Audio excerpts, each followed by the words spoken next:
Asher, ano yung mga napag-usapan dyan sa isinasagawang konsultasyon sa mga mangingisda dyan sa Zambales?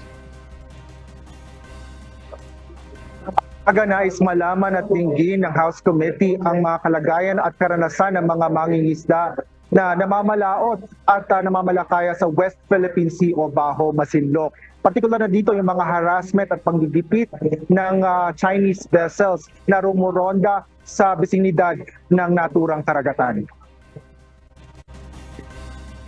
Dandang mangingisda na apektado ng issue sa West Philippine Sea ang dumating sa Masinloc Municipal Hall sa Zambales para sa konsultasyon ng mga mambabatas. Kaugnay na pa rin ito sa patuloy na hearing ng House Committee para sa Gentleman's Agreement kaugnay sa issue ng West Philippine Sea.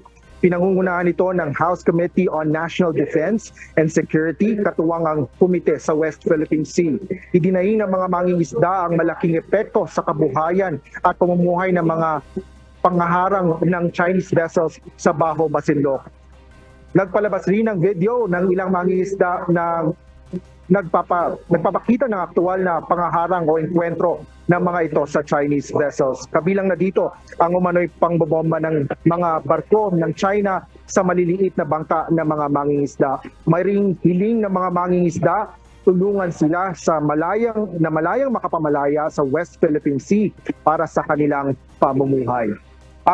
Nasa 20 House at public officials ang dumalo dito sa joint panel hearing on West Philippine Sea dito sa Zambales. Yan muna ang latest. Balik sa'yo, Aga. Maraming salamat, Asher Kadapang Jr.